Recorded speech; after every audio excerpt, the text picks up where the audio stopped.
बोलिए प्रेम से भगवान सत्यनारायण की जय। पुरा काल में सौनक आदि ऋषि नैमिषारण्य स्थित महर्षि सूत के आश्रम में पहुंचे। ऋषिगण महर्षि सूत से प्रश्न करते हैं कि लौकिक कष्ट मुक्ति, सांसारिक सुख वृद्धि और परलौकिक लक्ष्य की सिद्धि के लिए सरल उपाय क्या है। महर्षि सूत सौनक आदि ऋषियों को बताते हैं कि ऐसा ही प्रश्न नारद जी ने भगवान विष्णु से किया था और भगवान विष्णु ने नारद जी को बताया था कि लौकिक क्लेश मुक्ति, सांसारिक सुख समृद्धि एवं पारलौकिक लक्ष्य सिद्धि के लिए एक ही राजमार्ग है और वह है सत्यनारायण व्रत। भगवान सत्यनारायण का अर्थ है सत्याचरण, सत्याग्रह, सत्यनिष्ठा। संसार में सुख वृद्धि की प्राप्ति और सत्याचरण द्वारा ही संभव है। सत्य ही ईश्वर है। सत्याचरण का अर्थ है ईश्वर आराधना, भगवत पूजा।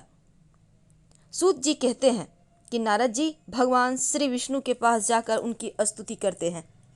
स्तुति सुनने से अनंत अवतार भगवान विष्णु जी ने नारद जी से कहा, महाभाग, आप किस प्रयोजन से यहाँ आए हैं? आपके मन में क्या है सो कहिए, मैं कुछ आपको बतलाऊंगा।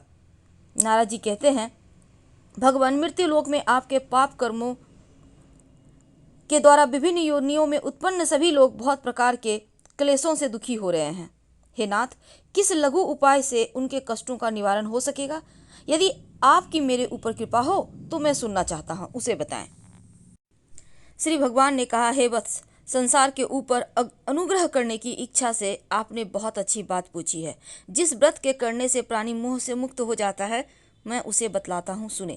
हे वत्स, स्वर्ग और मृत्यु लोक में दुर्लभ भगवान सत्यनारायण का एक महान पुण्यप्रद व्रत है।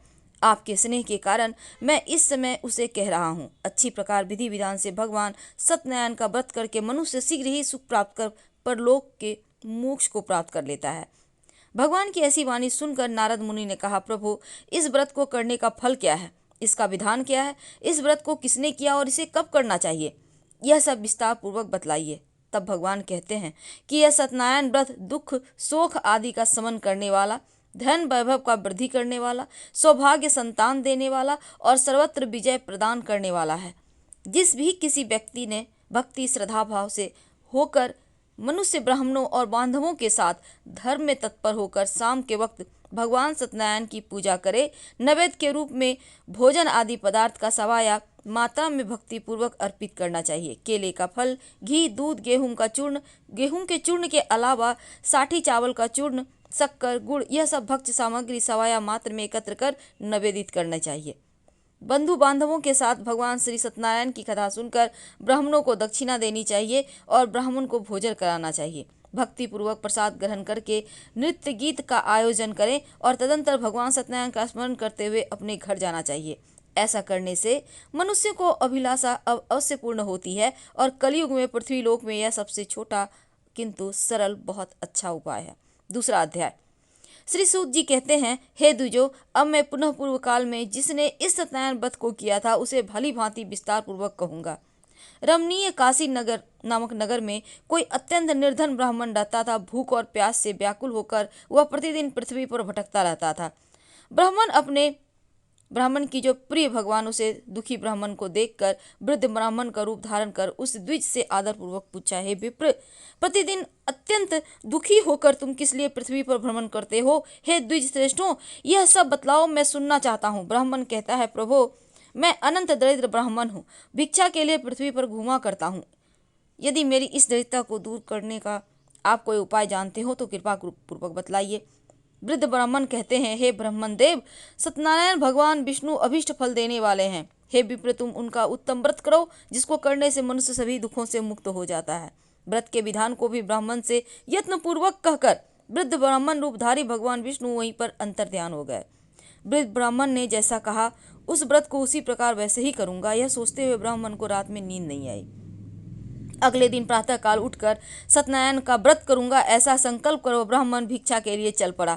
उस दिन ब्राह्मण को भिक्षा में बहुत सा धन प्राप्त हुआ। उसी धन से उसने बंधु बांधव के साथ भगवान सत्यनारायण का व्रत किया। इस व्रत के प्रभाव से श्रेष्ठ ब्राह्मण सभी दुखों से मुक्त होकर समस्त संपत्तियों से संपन्न हो गया और उस दिन से लेकर प्रत्येक महीने उसने यह व्रत किया। इस प्रकार भगवान सत्यनारायण के इस व्रत को करके वह श्रेष्ठ ब्राह्मण सभी पापों से मुक्त हो गया और उसने दुर्भक्ष मोक्ष भक्ष को प्राप्त किया।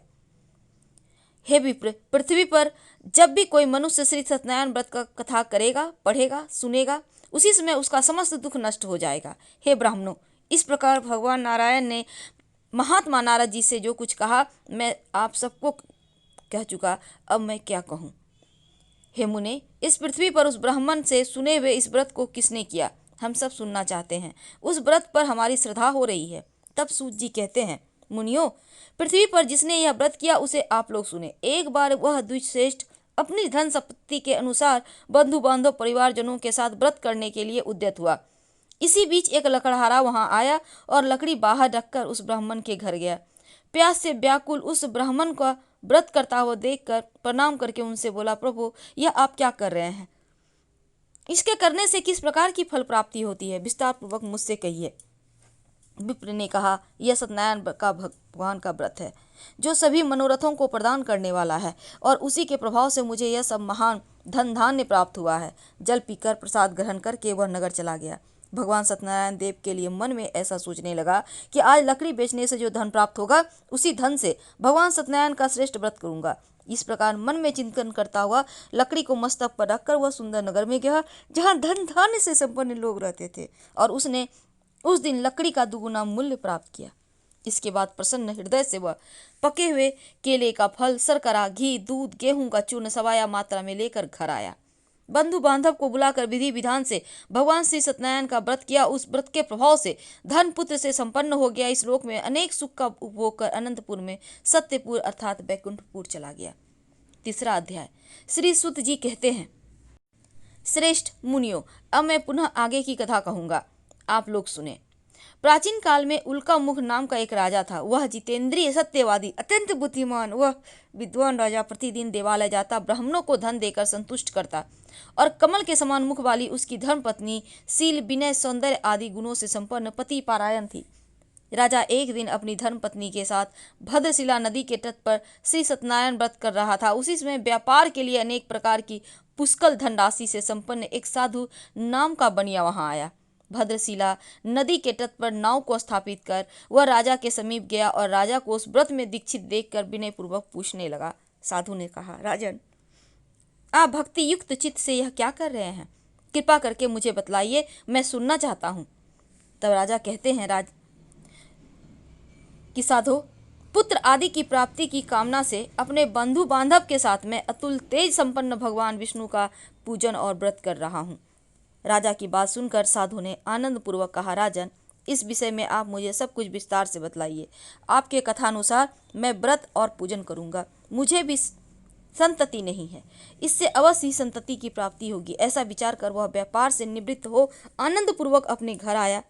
उसने अपनी भार्या से संतति प्रदान करने वाले इस सत्यव्रत को विस्तार पूर्वक बताया। जब मुझे संतति प्राप्त होगी तब मैं इस व्रत को करूंगा। इस प्रकार उस साधु ने अपनी भार्या लीलावती से कहा। एक दिन उसकी लीलावती नाम की सती साध्वी भार्या पति के साथ आनंद चित्त से ऋतुकालीन धर्माचरण में प्रवृत्त हुई और भगवान श्री सत्यनारायण की कृपा से उसकी वह भार्या गर्भिणी हुई। 10वें महीने में उसने कन्या रत्न की प्राप्ति हुई और वह शुक्ल पक्ष के चंद्रमा की भांति दिन प्रतिदिन बढ़ने लगी। उस कन्या का कलावती नाम रखा गया। इसके बाद एक दिन कलावती ने अपने स्वामी से मधुर वाणी में कहा, आप पूर्व में लीलावती ने कहा कि संकल्पित श्री सत्यनारायण व्रत को क्यों नहीं कर रहे हैं जो आपने कहा था कि मैं करूंगा। साधु बोला, विप्रे, इसके विवाह के समय व्रत करूंगा।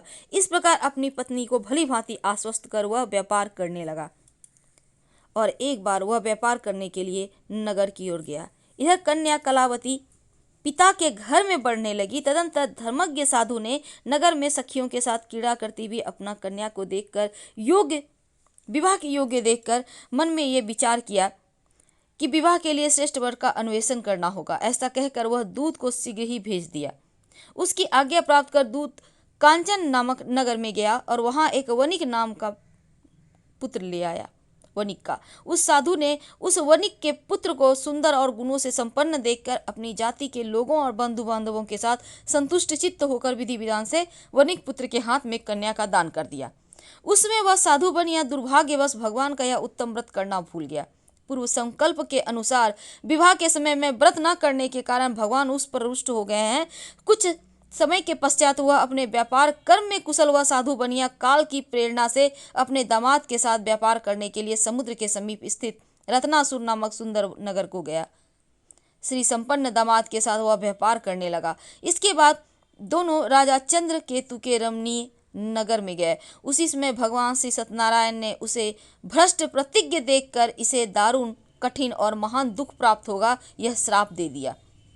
एक दिन एक चोर राजा चंद्र केतु के धन को चुराकर वहीं आया जहां दोनों वणिक स्थित थे, और वह अपने पीछे दौड़ते हुए दूतों को देखकर भयचित्त होकर धन वहीं छोड़कर कहीं छिप गया।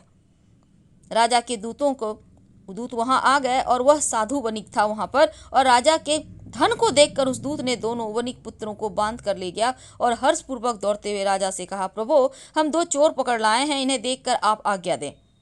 राजा की आज्ञा से दोनों शीघ्र ही दृढ़तापूर्वक बांधकर बिना विचार किए महान कारागार में डाल दिए गए। भगवान सत्यदेव की माया से किसी ने उन दोनों की बात नहीं सुनी और राजा चंद्रकेतु ने उन दोनों का धन भी ले लिया। भगवान के श्राप से वणिक के घर में उसकी भार्या भी अत्यंत दुखित हो गई। उसके घर में सारा का सारा जो धन था वह चोर चुरा लिया, और लीलावती शारीरिक मानसिक पीड़ाओं से युक्त भूख और प्यास से दुखी हो अन्न की चिंता से दर दर भटकने लगी। कलावती कन्या भी भोजन के लिए इधर उधर प्रतिदिन घूमने लगी। एक दिन भूख से पीड़ित कलावती एक ब्राह्मण के घर गई। वहां जाकर उसने श्री सत्यनारायण का व्रत पूजन को देखा और वहां बैठकर उसने कथा सुनी, वरदान मांगा। इसके बाद प्रसाद ग्रहण करके वह कुछ रात में घर ले आई। माता ने कलावती कन्या से प्रेम पूर्वक पूछा, पुत्री रात में तू कहाँ रुक गई थी, तुम्हारे मन में क्या है? कलावती कन्या ने तुरंत माता से कहा, माँ मैंने एक ब्राह्मण के घर में अपने मनोरथ को प्रदान करने वाला व्रत देखा है। कन्या की बात सुनकर वह वणिक की भार्या व्रत करने को उद्यत हुई और प्रसन्न मन से उस साध्वी ने बंधु बांधवों के साथ भगवान श्री सत्यनारायण का व्रत किया। इस प्रकार प्रार्थना की, भगवान आप हमारे पति जमाता के अपराध को क्षमा करें और दोनों अपने घर शीघ्र आ जाएं। इस व्रत के प्रभाव से भगवान सत्यनारायण पुनः संतुष्ट हो गए और उन्होंने नृपश्रेष्ठ चंद्रकेतु को स्वप्न दिखाया और स्वप्न में कहा, नृपश्रेष्ठ प्रातःकाल दोनों वणिकों को छोड़ दो और वह सारा धन भी दे दो जो तुमने उनसे समय पे उस समय लिया, अन्यथा राज धन पुत्र सहित तुम्हारा सर्वनाश कर दूंगा। राजा से स्वप्न में ऐसा कहकर भगवान सत्यनारायण अंतर्ध्यान हो गए और इसके बाद राजा अपने सभासदों के साथ सभा में बैठकर अपना स्वप्न लोगों को बताया और कहा कि दोनों बंदी वणिक पुत्रों को शीघ्र ही मुक्त कर दो। राजा की ऐसी बात सुनकर राजपुरुष दोनों महाजनों को बंधन मुक्त करके राजा के सामने लाकर विनय पूर्वक कहते हैं, महाराज बेड़ी बंधन से मुक्त करके दोनों पुत्र वणिक पुत्र लाए गए हैं। इसके बाद दोनों महाजन नृपश्रेष्ठ चंद्रकेतु को प्रणाम करके अपने पूर्व वृत्तांत का स्मरण करते हुए भय चिन्हित हो गए और कुछ बोल न सके। राजा ने वणिक पुत्रों को देखकर आदर पूर्वक कहा, आप लोगों को प्रारब्धवश यह महान दुख प्राप्त हुआ है, इस समय अब कोई भय नहीं है। ऐसा कहकर उनकी बेड़ी खुलवाकर क्षौर कर्म आदि करवाया। राजा ने वस्त्र अलंकार देकर दोनों वणिक पुत्रों को संतुष्ट किया और सामने बुलाकर वाणी के द्वारा अत्यधिक आनंदित किया। पहले जो धन लिया था उसे दूना करके दिया। इसके बाद राजा ने पुनः उनसे कहा, साधो अब आप अपने घर जाएं और राजा को प्रणाम करके आपकी कृपा से हम जा रहे हैं। ऐसा कहकर उन दोनों महावैश्यों ने अपने घर की ओर प्रस्थान किया। तो सूत जी कहते हैं, साधु बनिया मंगलाचरण कर ब्राह्मणों को धन देकर अपने नगर के लिए चल पड़ा। साधु के कुछ दूर जाने पर भगवान सत्यनारायण की उसकी सत्यता की परीक्षा के विषय में जिज्ञासा हुई। साधो तुम्हारी नाव में क्या भरा है? तब धन के मद में चूर दोनों महाजनों ने अवहेलना पूर्वक हंसते हुए कहा, दंडिन क्यों पूछ रहे हो? क्या कुछ द्रव्य लेने की इच्छा है? हमारी नाव में तो लता और पत्ते भरे हैं। ऐसी निष्ठुर वाणी सुनकर तुम्हारी बात सच हो जाए, ऐसा कहकर दंडी सन्यासी के रूप को धारण किए हुए भगवान कुछ दूर जाकर समुद्र के समीप बैठ गए। दंडी के चले जाने पर नित्य क्रिया करने के पश्चात उतराई हुई अर्थात जल में ऊपर की ओर उठी हुई नौका को देखकर साधु अत्यंत आश्चर्य पड़ गए और नाव में लता पत्ते आदि देखकर मूर्छित होकर पृथ्वी पर गिर पड़े। सचेत होने पर वणिक पुत्र चिंतित हो गए कि अब उसके दामाद ने इस प्रकार कहा कि आप शोक क्यों करते हैं? दंडी ने श्राप दिया है। इस स्थिति में वे चाहकर ही कुछ कर सकते हैं, इसमें संशय नहीं। अतः उन्हीं की शरण में हम चले। ऐसी मन की इच्छा पूर्ण होगी। और दामाद की बात सुनकर वह साधु बनिया उनके पास गया, जहां दंडी को देखकर उसने भक्ति पूर्वक उन्हें प्रणाम किया। आदर पूर्वक कहने लगा, आपके सम्मुख जो मैंने कहा असत्य भाषण अपराध किया है, आप मेरे उस अपराध को क्षमा करें। ऐसा बार बार प्रणाम करके उस महान शोक से आकुल हो गया। दंडी उसे रोता हुआ देखकर कहा, अरे मूर्ख, रो मत, मेरी बात सुनो। मेरी पूजा से उदासीनता होने के कारण और मेरी आज्ञा से ही तुमने बारंबार दुख प्राप्त किया है। भगवान की ऐसी वाणी सुनकर उनकी स्तुति करने लगा। अब साधु ने कहा, प्रभु, आश्चर्य की बात है, आपकी माया से मोहित होने के कारण ब्रह्मा आदि देवता भी आपके गुणों रूपों को यथावत रूप से नहीं जान पाते, फिर मैं मूर्ख आपकी माया से मोहित होने के कारण कैसे जान सकता हूँ। आप प्रसन्न हो, मैं आप अपनी धन संपत्ति के अनुसार आपकी पूजा करूंगा। मैं आपके शरण में आया हूँ। मेरा जो नौका में स्थित पूरा धन था, उसकी मेरी और रक्षा करें। उस बनिया की भक्ति पूर्वक वाणी सुनकर भगवान जनार्दन संतुष्ट हो गए और भगवान हरि उस अभिष्ट वरदान प्राप्त कर वहीं अंतर्ध्यान हो गए। इसके बाद वह साधु अपनी नौका में चढ़ा। धन धान्य से परिपूर्ण देखकर भगवान सत्यदेव की कृपा से हमारा मनोरथ सफल हो गया, ऐसा कहकर स्वजनों के साथ भगवान सत्यनारायण की विधि पूर्वक पूजा की। भगवान सत्यनारायण की कृपा से वह आनंद से परिपूर्ण हो गया और नाव को प्रत्यंत पूर्वक संभाल कर अपने देश के लिए प्रस्थान किया। साधु बनिया ने अपने दामाद से कहा, यह देखो, मेरी रत्नपुरी नगरी दिखाई दे रही है। इसके बाद उसने अपने धन के रक्षक दूत को अपने आगमन का समाचार देने अपनी नगरी भेजा। फिर इसके बाद दूत ने नगर में जाकर साधु की भार्या को देखकर हाथ जोड़कर प्रणाम किया और उनके अभिष्ट की बात कही। सेठ जी अपने दामाद बंधुगणों के साथ बहुत सारे धन धान्य से संपन्न होकर नगर के निकट पधार गए हैं। दूत के मुख से यह बात सुनकर महान आनंद से बिलहल हो गई और उस साध्वी ने श्री सत्यनारायण की पूजा करके अपनी पुत्री से कहा, मैं साधु के दर्शन के लिए जा रही हूँ, तुम शीघ्र आओ। माता का ऐसा वचन सुनकर व्रत को समाप्त करके प्रसाद का परित्याग कर वह कलावती भी अपने पति का दर्शन करने के लिए चल पड़ी। भगवान सत्यनारायण भी रुष्ट हो गए। उन्होंने उसके पति को तथा नौका को धन के साथ हरण करके जल में डुबो दिया। इसके बाद कलावती कन्या अपने पति को न देखकर महान शोक से रुदन करती हुई पृथ्वी पर गिर पड़ी। नाव का और दर्शन और कन्या को अत्यंत दुखी देखकर भयभीत मन से साधु बनिया ने सोचा, यह क्या हो गया। नाव का संचालन करने वाले भी सभी चिंतित हो गए और वह लीलावती की भी कन्या को देखकर बिलख उठे। अत्यंत दुख से विलाप करती हुई अपने पति से इस प्रकार बोली, अभी अभी नौका के साथ वह कैसे अक्षलिचित हो गए, यह जानने की इस देवता की उपेक्षा से वह नौका हरण कर ली गई। भगवान श्री सत्यनारायण का महात्म्य कौन जान सकता है। ऐसा कहकर वह स्वजनों के साथ विलाप करने लगी और कलावती कन्या को गोद में लेकर रोने लगी। कलावती कन्या भी अपने पति के नष्ट हो जाने पर दुखी हो गई और पति की पादुका लेकर अनुगमन करने के लिए उसने मन में निश्चय किया और कन्या के इस प्रकार आचरण को देखकर भार्या सहित वह धर्मज्ञ साधु बनिया अत्यंत शोक संतप्त हो गया और सोचने लगा, या तो भगवान सत्यनारायण ने यह अपहरण किया है अथवा हम सभी भगवान सत्यदेव की माया से मोहित हो गए हैं। अपने धन शक्ति के अनुसार मैं भगवान श्री सत्यनारायण का पूजा करूंगा। सभी को बुलाकर इस प्रकार कहने पर अपने मन की इच्छा प्रकट की और बारंबार भगवान सत्यदेव को दंडवत प्रणाम किया। इससे दिनों के परिपालक भगवान सत्यदेव प्रसन्न हो गए और भक्त वत्सल भगवान ने कृपा पूर्वक कहा कि तुम्हारी कन्या प्रसाद छोड़कर अपने पति को देखने चली आई। निश्चय ही इस कारण उसका पति अदृश्य हो गया। यदि घर जाकर प्रसाद ग्रहण करे तो पुनः आए तो फिर वो अपने पति को प्राप्त कर लेगी। तो साधु बनिया तुम्हारी पुत्री पति को प्राप्त करेगी, संशय नहीं है इसमें। कन्या कलावती भी आकाश मंडल से ऐसी वाणी सुनकर शीघ्र ही घर दौड़ी गई और प्रसाद ग्रहण किया। पुनः आकर स्वजनों और अपने पति को देखा। अब कलावती ने पति से कहा कि अब घर चलें, विलंब क्यों कर रहे हैं। कन्या की बात सुनकर वनिक पुत्र संतुष्ट हो गया और विधि विधान से भगवान सत्यनारायण की पूजन करके धन और बंधु बांधव के साथ अपने घर गया।